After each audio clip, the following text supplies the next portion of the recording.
Hi guys. All right, if you're here, you're probably ready to put together your dream kitchen kit, but first I'm going to take you on a little field trip to my favorite art store to get the color paint that we're going to paint our kitchen. Located in downtown Oakland, Flax Art and Design is one of my favorite go-to shops for supplies. I'm going to take you inside and show you what they got. It's one of my favorite places to get spray paint because their collection is wild. Look at all of these colors. I chose spray paint for this project because it dries quickly, and if you get a high grade one like Montana Black, you cannot fail with it. So here's my selection. I'm going to go with this bubblegum pink, and here we go. So when you first get your box, you're going to get one upper cabinet with windows, two upper corner cabinets, two base corner cabinets, one cabinet with a sink, and an island. To get set up, I'm going to put a piece of plastic drop cloth down to keep my work surface clean, and I'm going to get out all of my pieces, but I'm going to make sure that I keep them pretty separate so that the pieces don't get mixed up. I like to keep my acrylic pieces or any pieces that I'm not going to paint separate and covered in plastic just in case any spray paint gets on top. Now, you don't have to spray paint. You can totally hand paint all of these. It will take 2 coats or more or a little bit longer of time, but that's completely up to you.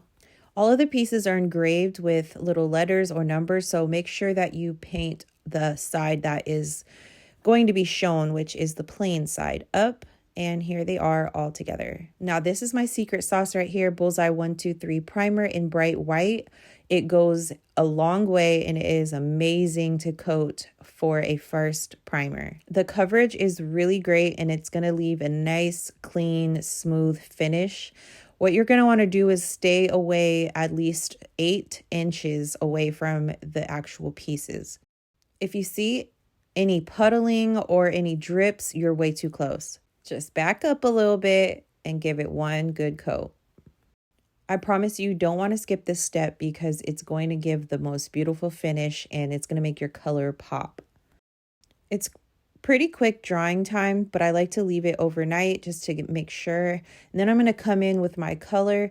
Again, make sure that you aren't too close and you're going to want to go back and forth. You see how I'm just going back and forth really lightly so that there are no puddles, no drips, and no mess. With spray painting, you want to be very, very careful with not being too close, and you want to give it one good coat before you keep going over and over again. Now, while you're spraying, make sure that you don't move any of the pieces so that the underneath side stays nice and clean, and let them dry completely. I run a fan on low and I walk away. Do not touch them. Do not touch them. Do not touch them. All right, let's go. All right, so usually I come in and I flip over all my pieces so I know which one goes where. I'm going to find the base and I'm going to find the sides. And then I'm going to find which ones say 1 and 2. So grab your base and I'm going to glue 1 and 2 to the sides with the 1 on the top, casing the 2 like so.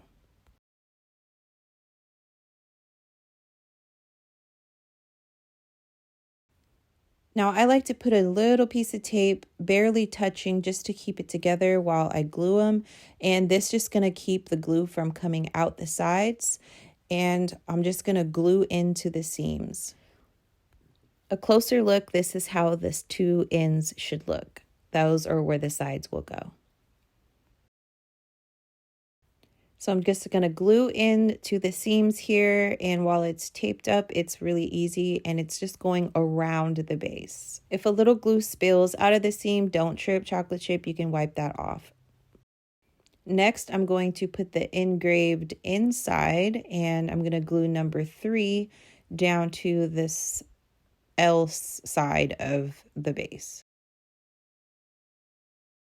Number 4 is going right next to it, so go ahead and glue that down as well.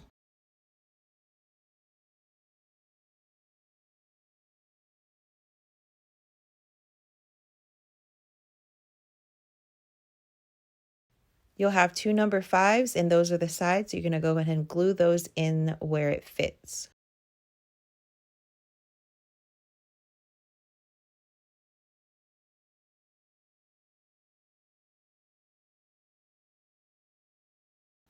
Like I said before, if you have a little glue spillage, don't worry, but pinch the sides together so that they're nice and tight. Go ahead and glue your other side in and you're almost done.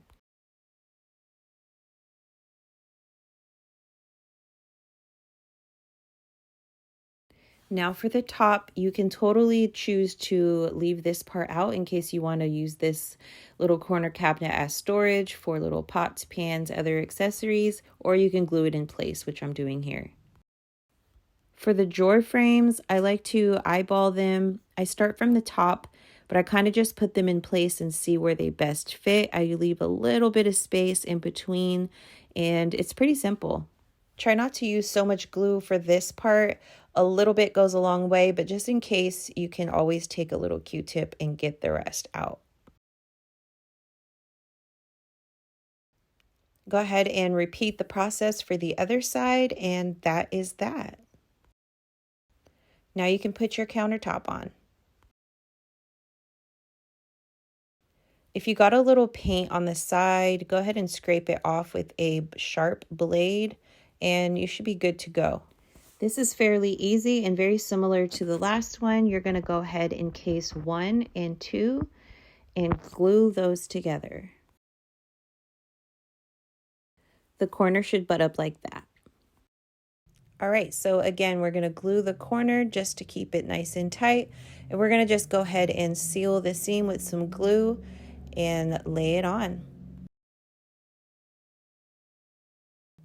So 4 is going to butt up against number 3, just like the last model, and go ahead and glue that down.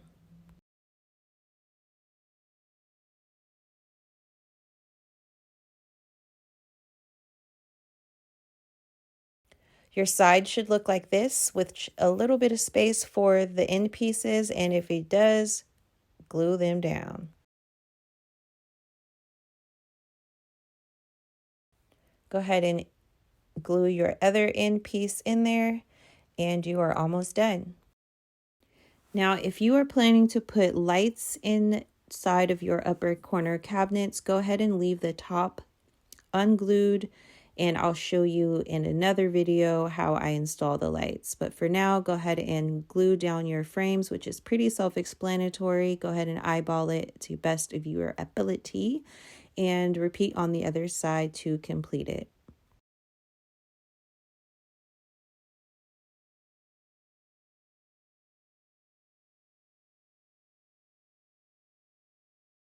So for your lower base plane cabinets, also known as the sink extender, we're going to go ahead and glue the bottom to the back and the sides, and it's going to case in just like so.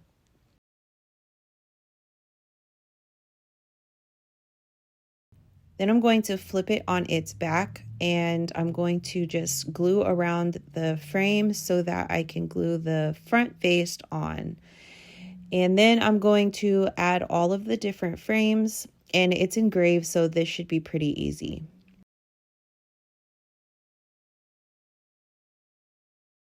All right, so for the island, again, I like to flip all of them over to see exactly which pieces are what.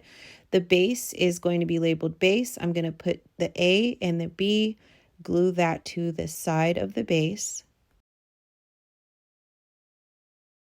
And once those are dry, I'm going to flip it over on its side and attach the engraved front and back.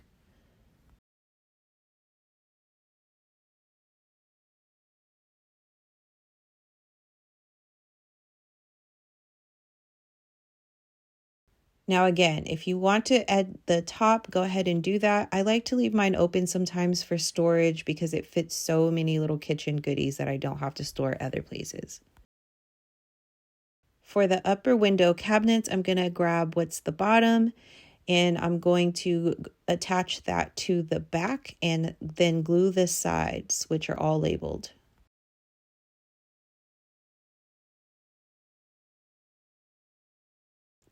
Go ahead and glue into the seams and let them dry before attaching the shelf.